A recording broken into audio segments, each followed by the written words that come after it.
Good evening. Indeed, it's my pleasure to have been invited by host Kumar Prasanna sir, the leader of the Fertile Brains.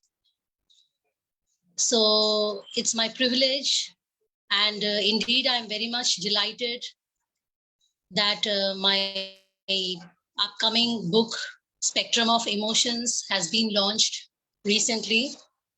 So the hard copies are yet to arrive in the market in the mid-March. Thank you all for your support and encouragement to all the eminent literary luminaries for constantly encouraging me with your positive comments. I extend my deepest gratitude to Kumar Prasanna sir for always being supportive, who had always motivated me and initiated me to come up doing such live recitation, which I had never done in my life. Thank you, sir. And also, I would like to thank all those people who have taken off your precious time and are listening to me right now. Thank you all. So, talking about first, what is poetry? I had seriously never thought that I would be writing poetry someday.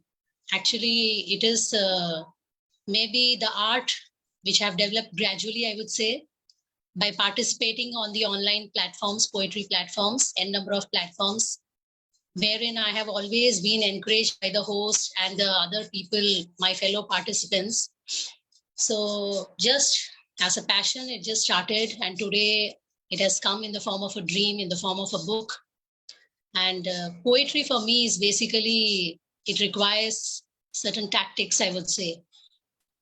You need to intelligently write your version, express your feelings in a very crispy way. That is what I like about poetry.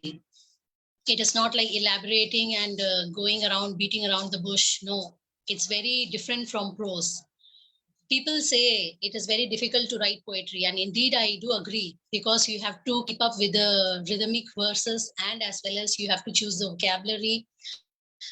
And initially, I was scared because I don't use bombastic words in my poetry. So the eminent poet, Mr. Malay sir, I just asked him, sir, what do I do? He just told, just be yourself.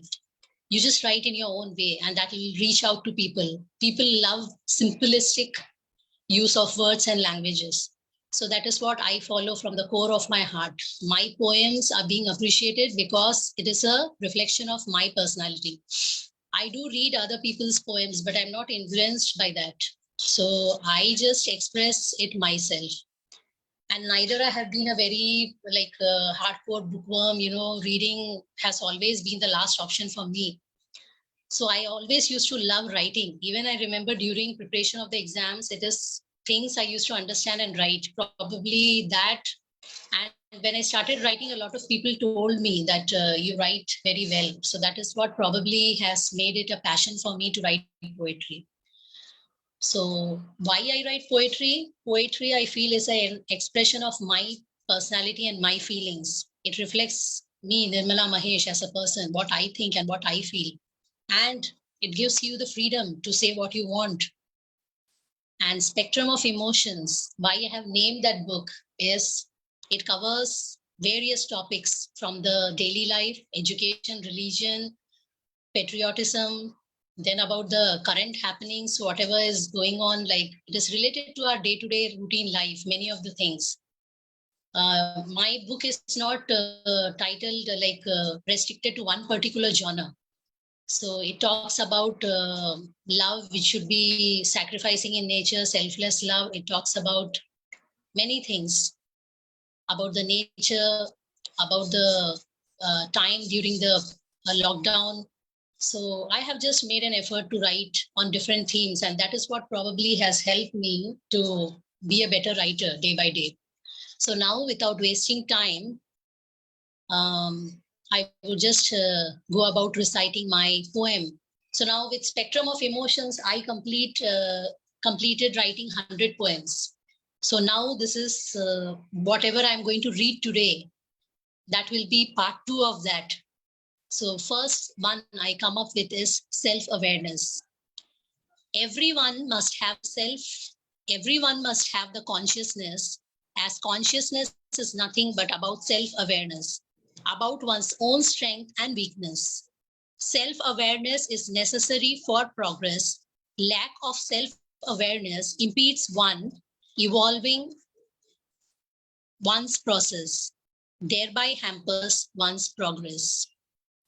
Yeah, I think being a teacher and being an educator also, I write a lot of poems which gives a valuable message to the people, to my readers. And with that intention, I write poetry, because it becomes meaningless if you keep on writing with your imagination, something which is unrealistic. So I try to use my imagination and try to connect with the day-to-day themes, and mainly my poems are focused on like inspirational themes, so factors which are essential for one person to be successful. So, and to be very like, if I have to talk about the poets I like, I think people like Rabindranath Tagore and William Wordsworth have always inspired me with their simplistic way of writing. Their poems just connects the audience, and it reflects their true feelings. So I like basically their poems because it is very simplistic in approach. You can easily connect. So that is what I try to imbibe from them. Yeah, the next poem I would be reciting is Humanity. How can we witness humanity? Why I wrote this poem is very interesting. So let me give a brief introduction about this. Few days back, my phone number was hacked. From another poet's messenger, I got an invitation to join a poetry meet. And without any haste, I just ended up giving my number and it got hacked. So, but as a result of that, my reputation was damaged even in my son's school group and other groups where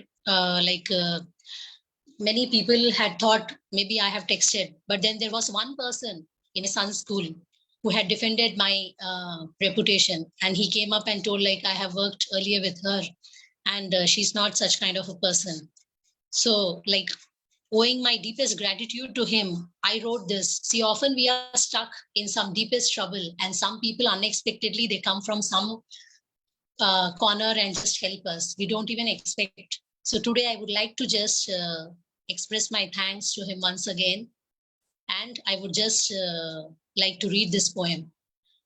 How can we witness humanity? That is the title of my poem. Humans are one of the most wonderful creations by the Almighty, are unique individuals. When everywhere the world is dominated by cruelty, in times of despair, we witness humanity.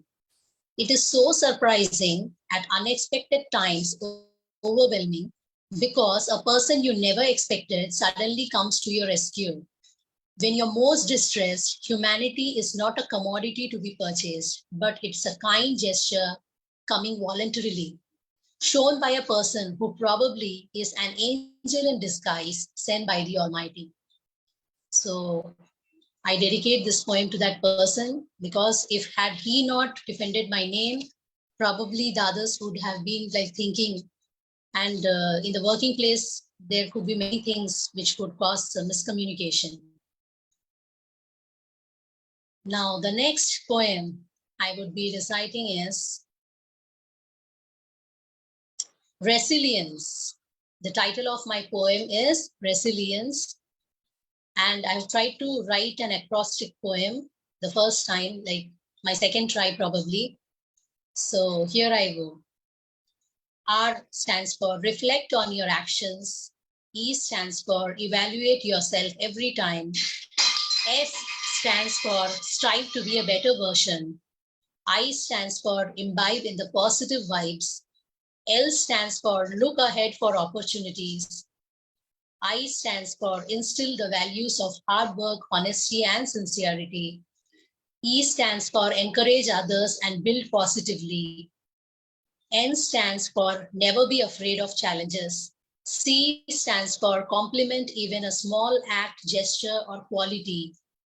B, E stands for enthusiastic, be empathetic, and be an inspiration for others.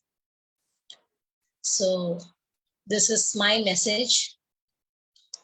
Now, poetry. I think I have written why poetry is my passion. Yeah, I'll read this. Poetry is my passion. That is the title of my poem. Poetry is my passion, a logical amalgamation of thoughts and words in action. For me, poetry is a soulful expression of my experiences and observations. Honestly, I write poetry for revelation. I do not write poetry for a purpose, but writing for me is precious, as by passion I am a poetess. Poetry is the art of writing in a crispy manner, making it interesting for the readers, to leave an everlasting effect in the mind that lingers.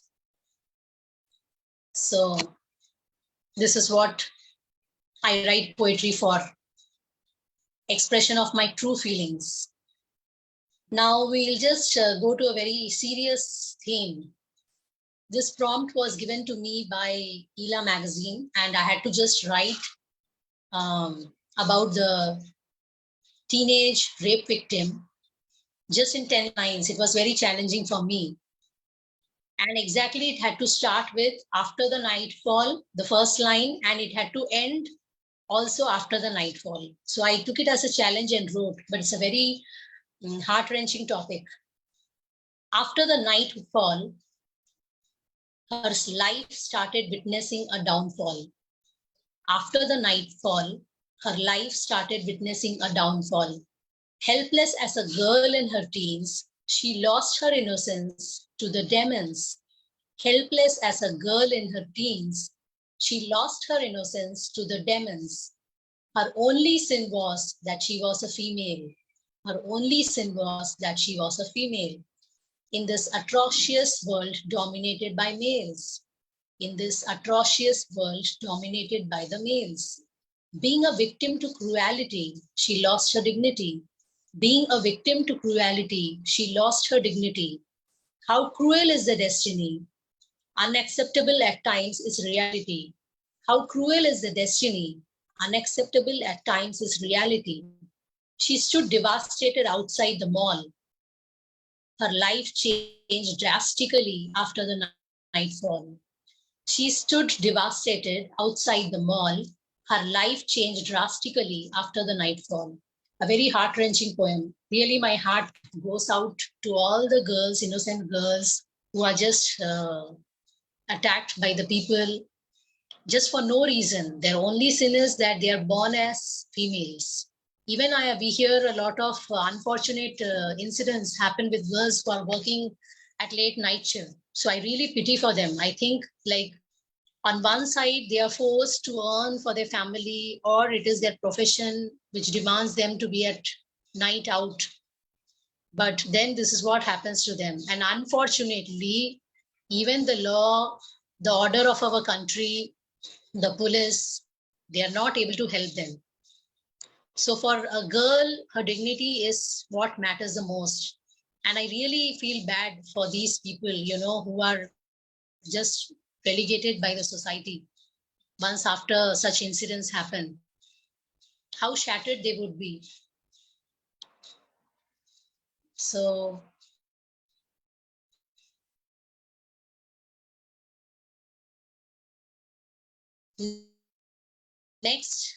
my next poem would be The Ladder, because we come across many people in our life who teach us different things at different points of time.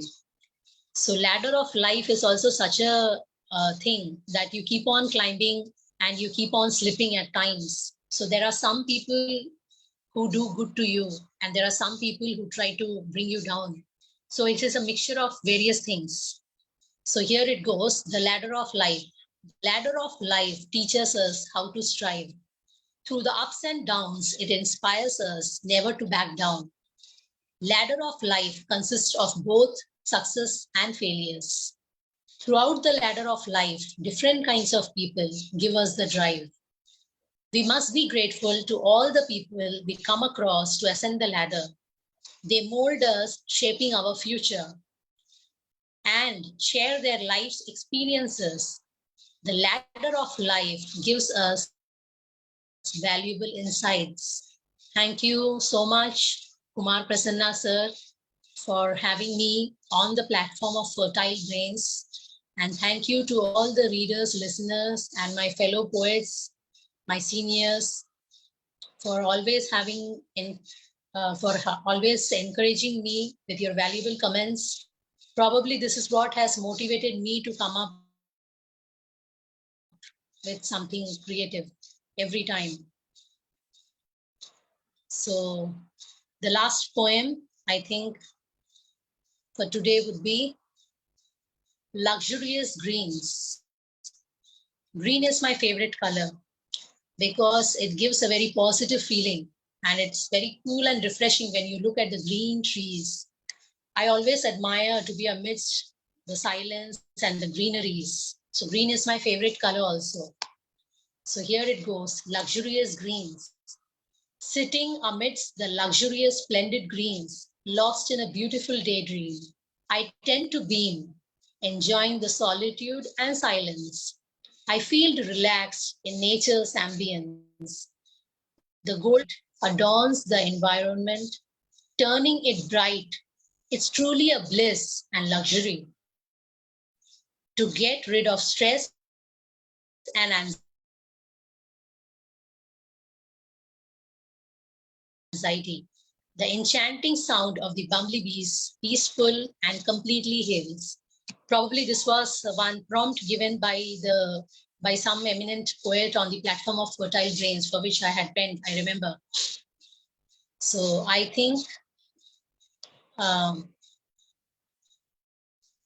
the last poem for today would be Education.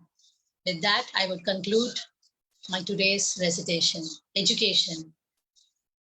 Education is the core foundation for the progress and welfare of the nations, a pedestal for future generations.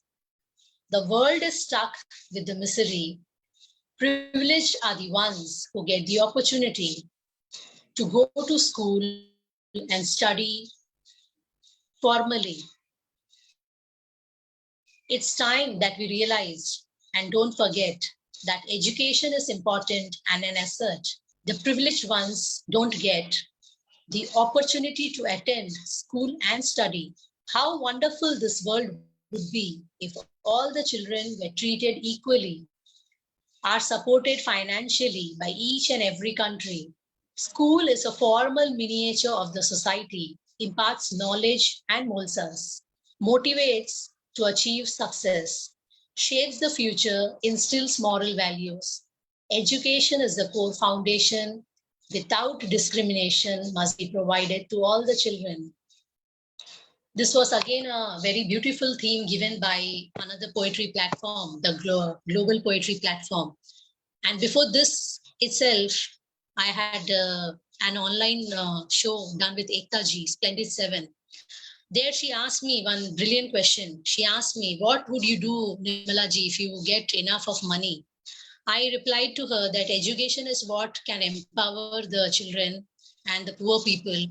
And I would like to spend the money for educating the unprivileged ones, poor things, those who are on the streets, are orphans. And unfortunately, they are not supported by anyone. They neither have any godmothers or godfathers, and they are just left alone to struggle.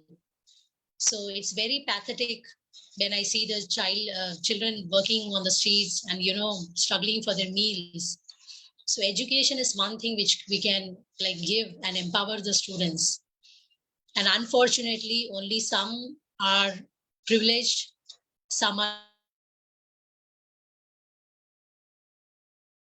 misusing it by buying the seeds, by giving injustice, and some children don't even have the basic amenities, basic facilities to buy the books, and they are like dropouts in every school.